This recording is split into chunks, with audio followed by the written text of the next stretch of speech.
Bob and Becky Klosterman are a handsome, engaging couple. He was quiet, he had good credentials, and he had a great car. He is a gifted fighter pilot, and she is his perfect, doting wife. They look like a power couple. She looked happy to be on his arm, and he looked mighty happy for her to be there. But when scandal rocks his naval career, their marriage begins to sink. And all of a sudden, here come the police, and they extricate him from the house. Becky was a nervous wreck that last year. She couldn't sit still. She couldn't sleep. Bob waved the gun at himself. Then Becky spat back at him. You don't have the guts. Love may be blind and marriage bliss, but divorce is murder.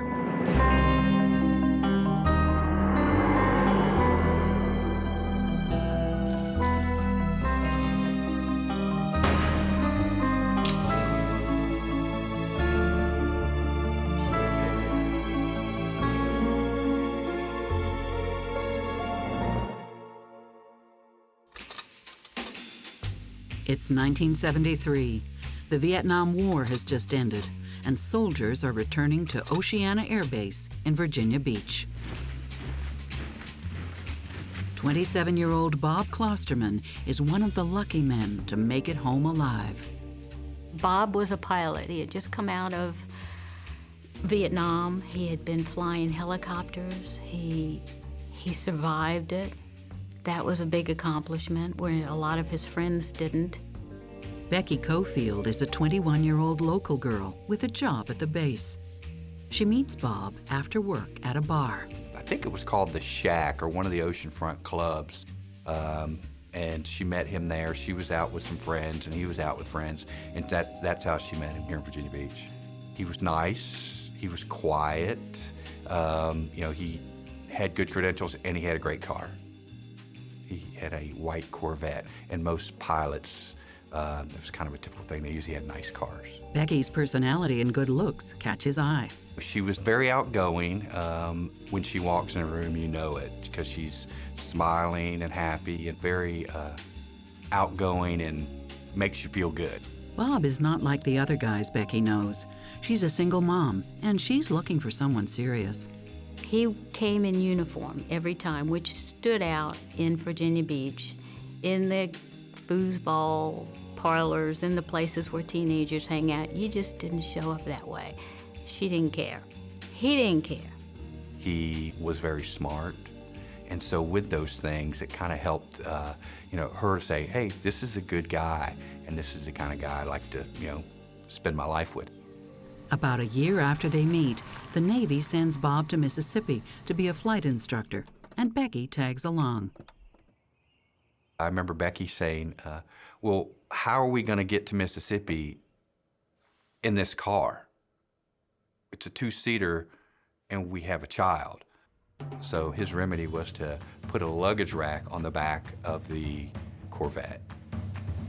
Things get serious very quickly.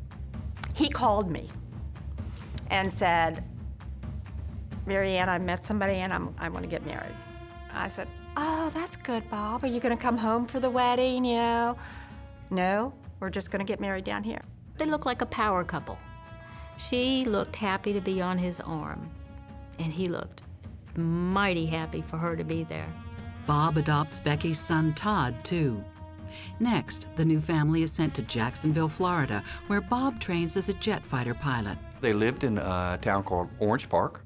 They had a nice little ranch house on the back of a cul-de-sac, and it was south of town. Becky settles into the role of housewife. He went to work, he came home, she made him the meals. It was just typical. She watched TV during the day when Todd was at school. And Bob connects with friends. I always felt welcome at their home, whether Becky was there by herself, whether I brought a bag of donuts in or not, I felt welcome. And Becky throws herself into the role of Navy wife. As soon as you marry into the Navy, you become a Navy wife. And Becky took to that quickly. She was always happy to be at Navy functions and parties and social events. Becky makes friends with the other Navy wives, too. When you had a problem, as a Navy wife, there was nobody to call. All you had were the friendships you made with these other women, and they took care of each other. Bob advances steadily in his career, serving tours overseas as a junior officer, a department head, and an instructor pilot. His goal was to be the best, and if there's a rank to come up and it's an opening, he wanted to be the guy to get it. As Bob's rank increases, Becky learns to navigate the subtle politics of Navy functions. Most of the military men knew how to use their social contacts to further their career. Bob didn't do that very well. Becky didn't mind doing that. She would find out all the information he needed, and then he would go put it in use. Psychotherapist Stacy Kaiser and forensic psychologist Brian Russell have seen this dynamic in military couples before. At the beginning, I think Bob was just exactly what Becky was probably looking for, and Becky was probably just exactly what Bob was looking for. But Bob's constant deployments take their toll, and after only 2 years of marriage, they start to drift apart. Bob wishes Becky would contact him more when he's out at sea. He writes to her, and she never replies. In those letters, he would beg her to write to him and go ashore, and several guys would get 7 or 8 letters, and he would get none. Then he would say, "I love you," and there was a silence. His whole life is focused on his career and moving up in the ranks, and that she feels neglected, and so that this is her way of trying to make an impact. Bob seems like a guy to whom appearances are important, and I wonder whether Bob may not have also been concerned about the way that it looked when his fellow officers were receiving more letters from home and he was receiving so few. As much as he wants her attention while away, when Bob is back on leave, Becky often finds him distant and in a bad mood. You would think it would be a wonderful homecoming. Hey, how you doing, whatever. Well, he had been on the base for a couple of hours. He just hadn't come home. And when he did, he would do this snorting sound. And then he would say, "Hey," and then go to the bedroom. His behavior, coupled with his long absences, leave an uneasy feeling in the household. Becky was a little tense around Bob. She was to not only take care of the house and the child, but it had to be on his schedule. Todd would run for the hills. He would go to his room, he would avoid the situation, and then Becky would, deal with a grumpy husband. So if he didn't tell her what time he wanted his dinner and she didn't have it ready, his expectation was, you're going to keep it warm, just like the galley keeps it warm for all the sailors. Becky also notices Bob is drinking a lot, and it worries her.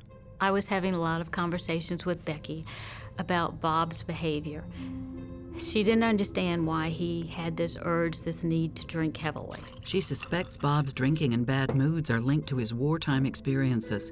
He flew 440 combat missions in Vietnam. They didn't have a term like they do now, post-traumatic stress, but she felt that's what the problem was. She couldn't imagine a man saying, "I love you," and then being rude or impatient. In her mind, that did not connect. So either there was something that had broken in the war, or she didn't know this man, and she tended to go to, he was broken.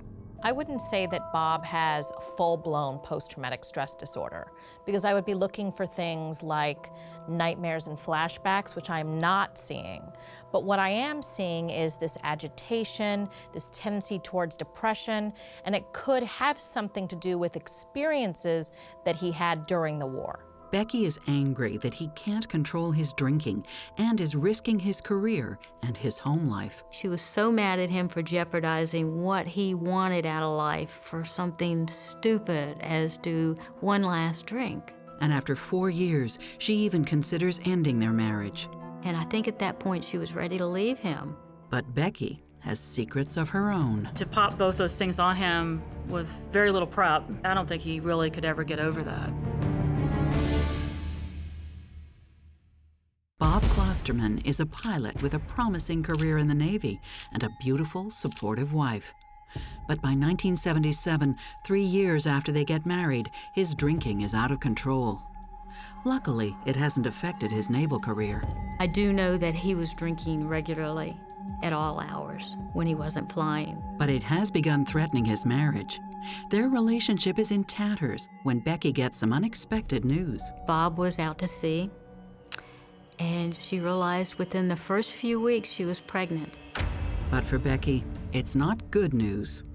The doctors had told her before not to go forward with any pregnancy, that they couldn't guarantee that either one, she or the child, would come out okay. Becky doesn't tell Bob she's pregnant. According to Kitty, Becky suffers from hyperthyroidism, a hormonal imbalance that can lead to heart failure for the mother and birth defects for the baby. A few days later, she terminates the pregnancy. She keeps this a secret from Bob, too. I've got to believe that in a healthy marriage, if a person was happy with their spouse, they would have come to them immediately and said, you know I have medical issues and I cannot have these children. Bob returns from his deployment, and things are as strained as ever. One evening, the couple is arguing over Todd's homework when Becky drops a bombshell. She picked it that night to tell him about the pregnancy and the abortion at the same time. She was far enough along for them to know that it was twins, apparently. Keeping a secret can give somebody a sense of being empowered. And I think that that is at play in this particular case, because you can see that she chose to bring that out at just the precise time when she was engaged in a conflict with Bob and she needed or felt the need to exert some power over him. Bob is devastated. To pop both those things on him with very little prep was difficult, and I don't think he really could ever get over that. He always wanted children. Bob loved children. He even told me, I told him once, I said, oh, gosh, Bob, do you think maybe you'll be the one with twins? And he goes, oh, I don't know, that'd be something, wouldn't it? Becky loves children too, but she never talks about wanting more. She never voiced that because she felt like the one child she had was all that she was going to get, safely. So she never presented it any further, but she loved kids. She even avoids the issue by telling people Bob was exposed to Agent Orange during the war. If somebody said, well, why don't you have any children? She would just say, well, I don't know what kind of kids we would have. They just wouldn't come out right after Agent Orange. Agent Orange seems to me to be an extremely flimsy reason that probably was something that she said to other people as a means of sort of shutting down discussion about the topic. I truly believe that she didn't want those kids. She was afraid that he would try and stop her, and so she took care of it before he could get home and know about it. Bob's reaction is to head to a local bar. The issue that for him is that he never knew she was pregnant, comes back, and then she tells him this. Becky had a habit of baiting Bob when she was angry with him, and her friends believe that's probably what she did. Becky chose to tell him basically that she hated him, and she made it an argument. Rather than becoming a medical issue that as a couple they dealt with and moved on, it became an emotional sticking point for Bob. Her sister believes that if Becky put off telling Bob about the abortion, it was because she was afraid of his reaction. What kind of wife doesn't tell him unless she thinks he wouldn't take it well? The same night, Bob is allegedly pulled over by police. There were certain people who were very close to Bob and the Naval Air community who reined him in and basically told him, you will not do this again, period. The police don't charge Bob with a DUI, but the incident serves as a wake-up call about his excessive drinking. He gets serious about the fact that if you want to be commanding officers going on down the line, you want to progress, you can't do those things. The Klostermans soldier on, keeping up appearances. For Bob especially, it's in his best interest to make the marriage work. The Navy finds it very important to put people in leadership with strong spouses. In fact, in Bob's performance reviews, they took note of Becky. They called her vivacious and bubbly and an impressive couple. Bob continues to excel in the Navy.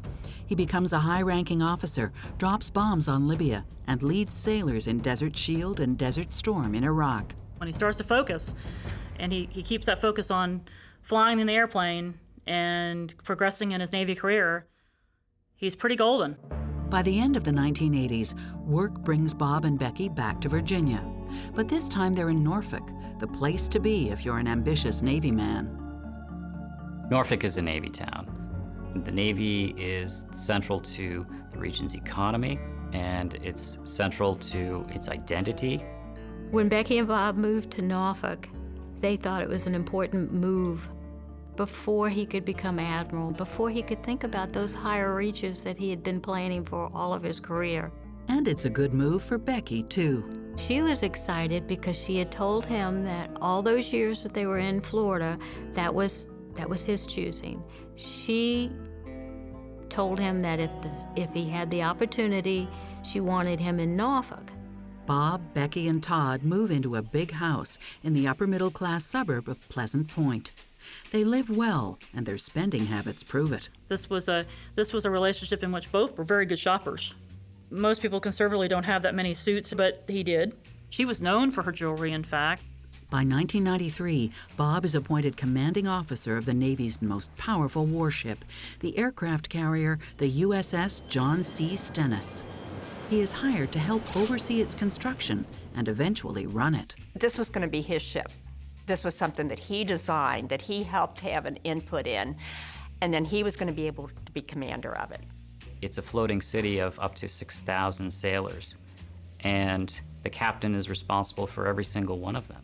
It's a great achievement. The Navy praised him, actually, for saving $70 million in construction costs just by his efficiency and planning. Bob's promotion means a lot to Becky, too. I think Becky loved every moment of that. That to her meant that the partnership over these years amounted to something. A commanding officer's wife in the United States military has a role to play that could be likened to the role of a first lady. I think the stability of that spouse does become a consideration when the top echelons think about moving that person up into their ranks. It's a wonderful honor. It is a position with responsibilities for helping the morale of the crew and helping sailors' wives make it through the difficulties of Navy life. To her sister-in-law, however, it seems Becky likes her new status a little too much. She was walking around, and it was cold. So this little sailor was walking behind her, carrying her coat. And she'd go here, and she'd go there, and he's going after her because it was the CO's wife. And all I could think of was, I want to grab that coat and say, let this poor sailor go do something else. But I think she liked that kind of thing. The Clostermans appear happier than ever. Everything in Norfolk is going according to plan, or so they think. Just after Bob is made commanding officer of the Stennis, Becky becomes entangled in a high-profile scandal. The Tailhook Association supports and promotes the interests of Navy pilots. Every year it hosts a conference in Las Vegas that is famous for its parties. And although neither Becky nor Bob go to the 1991 convention, it still ends up affecting them. Many of the pilots have a reputation for having great parties and having fun with alcohol. Some of the more infamous moments of the drinking bouts were in the tailhook conventions. At the 1991 tailhook convention, there are allegations of sexual harassment on several women who attended the party. Inappropriate behavior, inappropriate remarks. Women filed complaints against the men who harassed them. Those complaints were investigated. The incident shocked the nation and served as a wake-up call to the Navy's male establishment. It was dubbed the Tailhook Scandal and made headline news for months. It was a huge black eye for the Navy. In 1993, after a 2-year-long investigation, people are finally called to trial. Becky didn't attend, and neither did Bob. What happened was one of Bob's friends and his new wife attended, and she was subpoenaed to testify here in Norfolk, Virginia. Bob's friend's wife is Carrie LaRocque. She attended the conference with her husband and allegedly saw Frank Kelso, the chief of naval operations, in the same suite where some of the worst assaults took place. According to Bob, Becky takes LaRocque to and from court, and the two Navy wives strike up a relationship. Becky befriended her after that experience, and Becky was sympathetic to her complaints against the Navy. Bob has just been made commanding officer of the Stennis. The last thing he needs is for Becky to sympathize with the person testifying against the highest-ranking officer in the U.S. Navy. Bob told Becky, I don't want that woman in my house. I don't want that woman anywhere near us. Stay away from her. And she clearly didn't do what Bob had asked her to do, which was to back off. What it says to me is that she put her relationship with the woman over her relationship with her husband. Because at the end of the day, she knew that there could be complications for him if she was too aligned with this woman, and she did it anyway. There's a pattern with the abortion and with this tailhook thing as an excuse to do something that was against Bob's interests, that was a way for her to assert some passive-aggressive power. But according to Becky, she doesn't know Carrie LaRocque at all. She simply gives her a lift when Bob asks her to. She matter-of-factly told the story that I went to the airport and picked her up. I drove her to court as he asked me to do. That's all there was to it. She said, how did I get stuck in this? I didn't even have anything to do with it. This is a bad deal. No one knows who's telling the truth. It would be very plausible that Becky would get involved. Becky told me one time Bob wouldn't have gotten that far in the military if it weren't for her. At the end of the investigation, the victims receive a financial settlement, and LaRocque's testimony is thrown out over her credibility as a witness. Kelso is never charged. Bob remains commander of the Stennis, and his goal of becoming an admiral is still in sight. His superiors praised him for being a top helicopter pilot, a top A7 pilot, and he was praised for being a top administrator when he took control of the Stennis. But then, after riding out the tailhook storm, Bob gets involved in a scandal of his own. Becky knew that Bob cheated on her. The Klostermans faced several challenges in the first years of their marriage. But by the early 90s, they appear to have worked past their issues and moved on. Bob rises through the ranks of the Navy, and Becky supports him along the way. They seemed to be happy.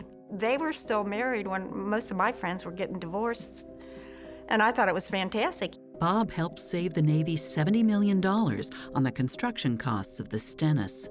His track record and position practically guaranteed, he feels confident about being made admiral.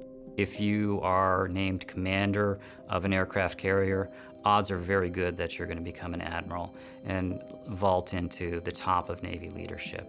But after 2 years, it's clear he's not going to get the job. When you don't make it on the first pass coming off a carrier command, it's usually a sign that it's not going to happen. It's kind of like getting in a fraternity. One guy blackballs you, you're done. Could Becky's actions after the tailhook scandal have anything to do with it? It would be a big deal if Becky did befriend this woman who took on the chief of naval operations. Because it's a small community. People talk, and they hold grudges, and they don't necessarily let go of those grudges. Or was it Bob's own shortcomings? Becky's sister suspects he didn't get the promotion because he didn't know how to work the back rooms of Washington. Bob was going back and forth to the Pentagon, and the Clinton administration didn't want any military up there in their uniforms. You come in a suit. Well, that stripped Bob of everything he had. He couldn't go and present himself as Captain Klosterman. And he didn't know how to play, or he didn't want to play the politics. He even has trouble communicating with his own men. His personality was too direct, abrupt, and he lacked a lot of compassion. There was a blog, and a couple soldiers commented on what an SOB he was. I guess you can call it hard-ass. In 1997, after 28 years of active service, Bob retires. I think that it was probably devastating for Bob to not make admiral. And it's perfectly understandable to me as a psychologist that when everything that you had been building your life and career around starts to fall to pieces, that you might look for some external place to place the blame. He invested all of his time and energy in building his career and focusing on moving up the ranks to the top. And so to not be able to reach the top could make a person literally fall to the bottom. This man had never, ever worked outside the military before, and here he was in his 50s. And he was expected to change the game plan. On the home front, Bob and Becky are less busy now that they've left behind the demands of the Navy. But that doesn't bring them any closer. I just got the general impression that it was sort of, I don't want to say an unhappy marriage, but not the ideal marriage that you'd want to find yourself in someday. Like a lot of retired servicemen, Bob finds work with a defense contractor. If he had an offer at the Newport News shipbuilding, he obviously had a lot of relationships with the people building ships. Bob devotes himself to his new job and sees his family, especially his in-laws, less and less. Bob quit showing up for most of our family things.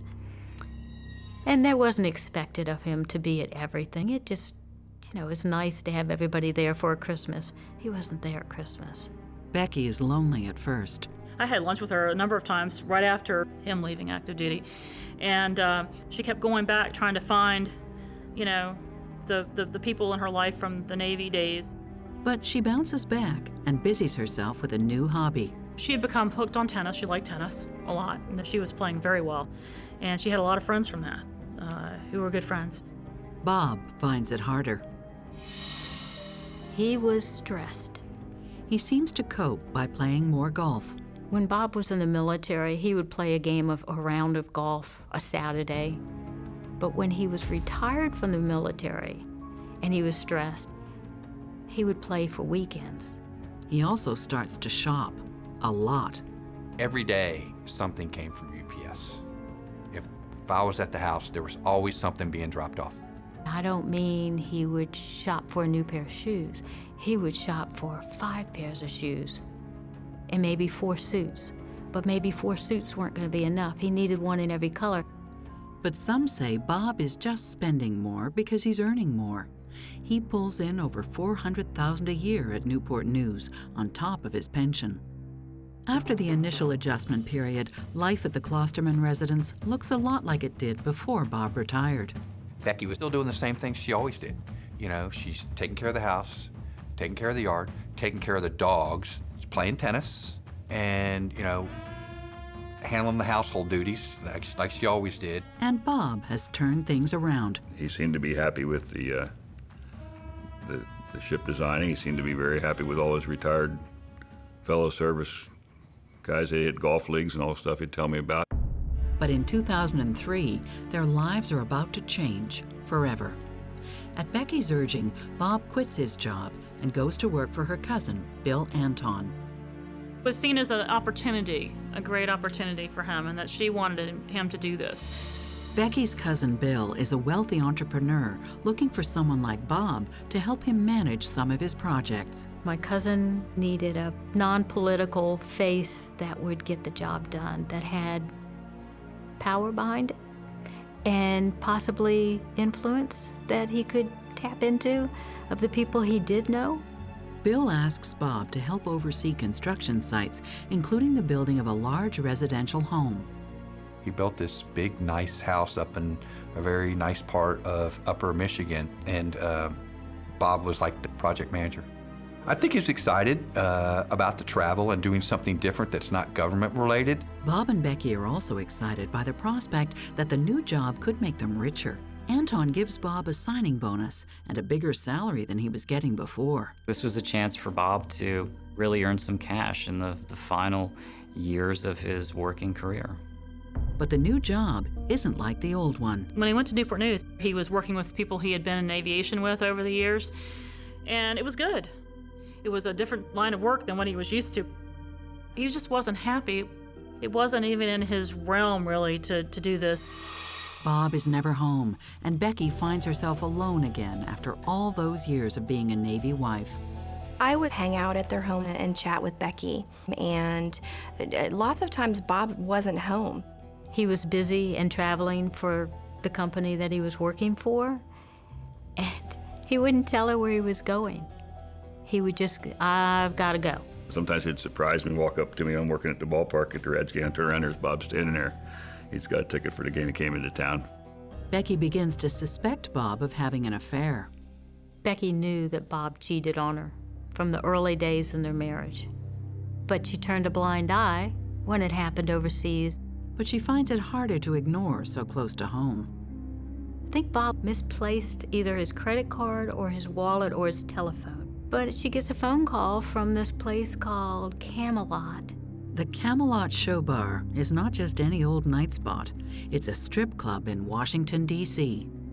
Well, he wasn't supposed to be in the D.C. area.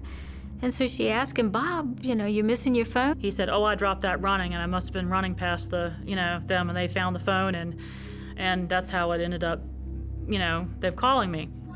After Becky confronts him, Bob heads to D.C. to pick it up. Despite his denial, deep down, Becky knows he's lying. She just doesn't know to what extent. Soon, the tension between the couple comes to a head. Bob waved the gun at himself. Then Becky spat back at him. You don't have the guts.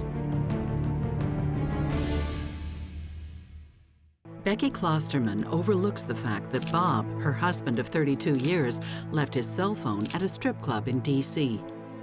She is trying to make her marriage work, and on the surface, he is too. I'd say that Becky and Bob look like they belong together. I have videos I was looking at, even all the way up to 2007. She's sitting on his lap. But soon, it doesn't matter. Things are about to fall apart. In the spring of 2008, Bob tells Becky he's lost his job. It didn't end up very well. He ends up being basically fired by his wife's cousin. The reason he gives is vague.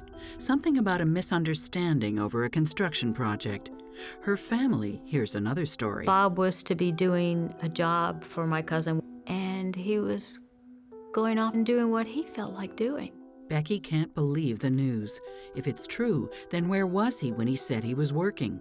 When a bill is mistakenly delivered to their house, Becky discovers one possible answer. He had changed where the mail was coming to. It went to a P.O. box. And the only reason she found any piece of that information was that one of them came to the house by mistake. He was shopping in the ladies' department, and he had spent hundreds of dollars each time, and it wasn't for her. Becky is thunderstruck. Not only does it look like Bob is having an affair, he is spending a lot of money. And the ultimate insult, he's been asking her for months to cut back on expenses. He was telling her that money was tight, that they needed to save for his retirement and for the possibility that this job wouldn't last. Bob was the breadwinner, but he did the finances the majority of the time, so she never really saw the bills. She just saw the results. And all the while, Bob discourages Becky from getting a job. When he was gone, she would work, and when he would come back, he made her quit because she wasn't there to fix him dinner and do all the things that needed to do. Didn't cut the grass, didn't clean the house. Becky waits before asking Bob about the purchases. Until Becky had concrete evidence of anything, she knew better than to just blast off and say, you've done this or that. Then the final straw. In November of 2008, she finds a letter from the bank, and it's a shock. Their home has been stripped of all its equity. It should have been probably almost paid for, or maybe completely paid for, knowing, the income that he made in his career. It wasn't. All of this money was missing. With concrete proof in hand, Becky finally confronts Bob. They're arguing about finances and about where he's spending the money. And she said they got into a pretty darn good argument, a loud one, and she wasn't going to back down. Always do it for you. And he pulled a gun out of the desk drawer. Becky remembers Bob pointing the gun at her, then at himself, and saying, "You'll never see any money." While Bob claims he never pointed the gun at Becky. Bob said he waved the gun at himself and asked Becky if she would like for him to kill himself. Then Bob said Becky spat back at him. You don't have the guts. Her sister imagines Bob's version is closer to the truth. I'm pretty sure she egged him on. She probably said, you don't have the balls. And I'm pretty sure she cleaned it up for the deposition. In the end, the facts don't matter. The truth is, Bob pulled a gun during an argument with his wife. He had been able to talk her out of filing for divorce, I imagine, several times before. He couldn't do it this time. Waving the gun at her changed that The next day, Becky starts divorce proceedings. She also files a protective order against Bob and asks the court to revoke his gun permit. And then all of a sudden, here come the police and they extricate him from the house. Say, you have to leave. Over the gun charge. Bob checks into a hotel that night and eventually finds his own apartment. With her husband gone, Becky combs the house for more evidence of his erratic behavior. And she finds it. She didn't know that he was buying guns. They came in boxes she wasn't allowed to open. These guns would end up in a closet that was locked. Becky's divorce lawyer petitions the court for Bob's bank records. They learn he's also been going to high-end strip clubs and brothels in Nevada. He paid $5,000 for sex that day, and apparently went back later that day because the next line item on the credit card receipt was for another $5,000 at the Bunny Ranch. So he spent $10,000 of the marital assets in one day. More painful to Becky was the fact that he lavished gifts on a young waitress. He bought her jewelry, bought her statuary, bought her clothes. He bought her a car, a $30,000 Ford Edge. Who does that? You give somebody a car that you don't even know? This should have been their money and their assets that they had together and their life that they had, built. And instead, it was taken out behind her back and spent on someone else. Becky finds love letters Bob had written to the waitress as well. It was a very torrid sort of thing, that he was doing. It wasn't like he had picked one woman 50-some years old. He was having affairs and relationships with women who were no more than usually 30, 32. Becky is devastated. Her 34-year marriage to Bob has amounted to this. He didn't have Becky worshiping him. He didn't have anyone looking up to him in his career. He needed to find that. And so he went and sought out other women who would make him feel like he was valuable and appreciated. Bob admits to having sex with prostitutes, but he insists his relationship with the waitress is platonic. They were just good friends. He would claim until the day this all ended that was not a physical relationship. I think he treated her more like a daughter. By the time the divorce makes it to trial, the evidence is overwhelming. There were reams of credit card receipts. The poor legal assistants had to carry these things in. I actually helped them carry a couple of these, evidence 1, evidence 2, evidence 3. Becky's lawyer proves Bob's spending is out of control. He took an Alaskan vacation by himself or with somebody. He would routinely go to Cincinnati for the Bengals game. He had an apartment that he paid for there, and he bought a motorcycle. He was using that money to help fund his lifestyle. Bob used the equity of their home to fund his exploits. They had paid $200,000 for the house in 1987, and then some 20-some years later, they owed more on it than it was worth, and it was valued at $450,000. According to her family, he forged Becky's name to secure a second mortgage and used the money to buy the waitress the SUV. She found that document, and she had never signed it, but her name was signed on there. He had forged her name to a car to give to some bimbo. Bob's lawyer, on the other hand, tries to downplay his client's lifestyle by focusing on Becky. Becky was being debased during the trial when it came to what she contributed to the marriage and what she was owed out of that marriage. Bob's lawyer argues Becky was just a Navy wife who never worked. She was made to look like she was not anything to him. It was an ugly tactic to use against any military spouse in that circumstance, period. Most of all, he argues that Becky cost Bob his job as an admiral in the U.S. Navy. He argues his client was reprimanded during the tailhook scandal because of Becky's missteps. Bob's getting ready to take over the John C. Stennis and the whole thing, and he was counseled by 2 3-star admirals to please control his wife. And when it came time for his superiors to consider him for the position, it was too late. Bob had a friend on the selection committee, and the friend was privy to the secret conversations and deliberations of the choice for admiral. Bob's friend told him that Becky came up in the discussions, and not favorably. Bob's attorney implies that Becky cost Bob his job and his salary as an admiral. What his attorney was looking at was all the income he was never going to make as a result of the actions that she took. So she doesn't get any of his future earnings or his retirement. It's a long, bitter divorce, but after 2 years, it's finally over. On April 28th, the final divorce decree arrives by mail. Bob and Becky are expected in court on May 4th to sign the paperwork. Bob notes another date instead. He writes on that calendar entry, True Blood, and it wasn't in reference to the television series.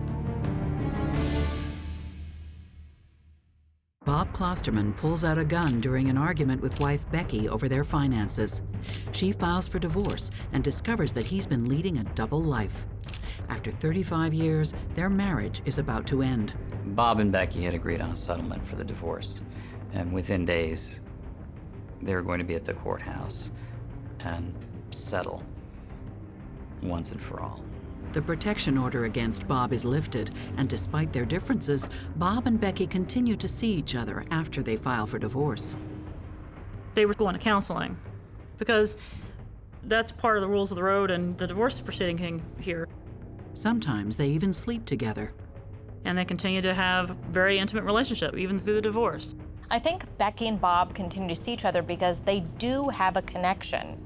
They were in love once, and so I think that's part of what keeps luring them back to one another.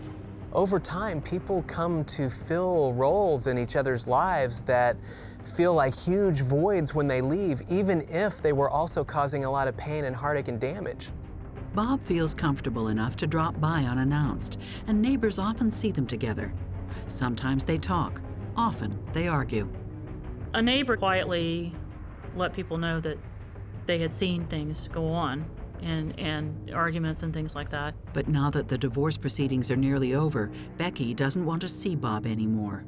He seems more erratic as they approach the finish line. I was helping her to move things. He didn't know I was in the house.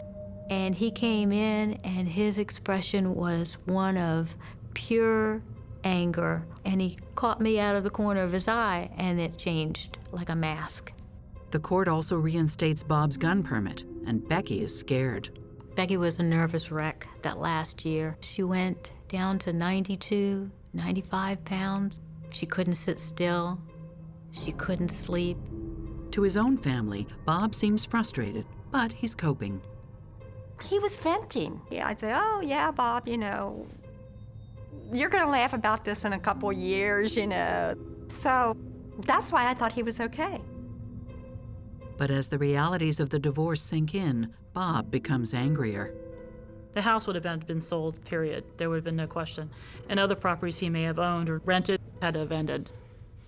The lifestyle was going away, in other words. The former couple had also racked up hundreds of thousands of dollars in legal fees.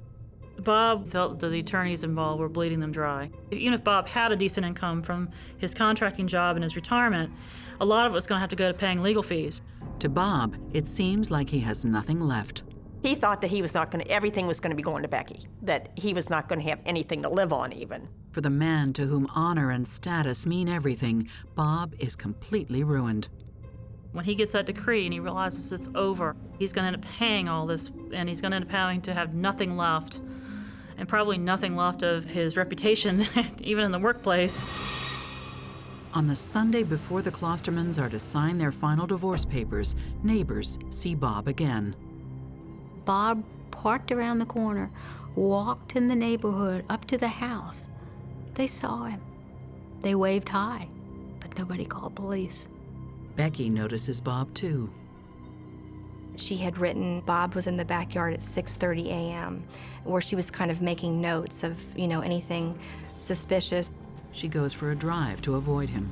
She'd gone out thinking that he'd be gone, you know, been drawn off by the fact she was no longer in the house, and then she came back again, and he followed her into the house.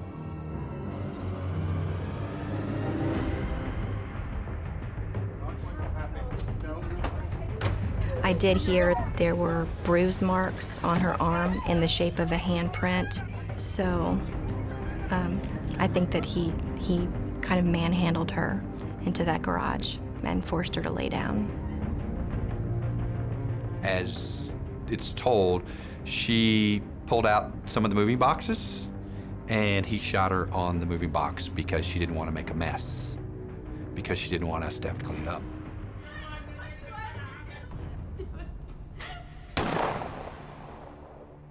No one hears a thing.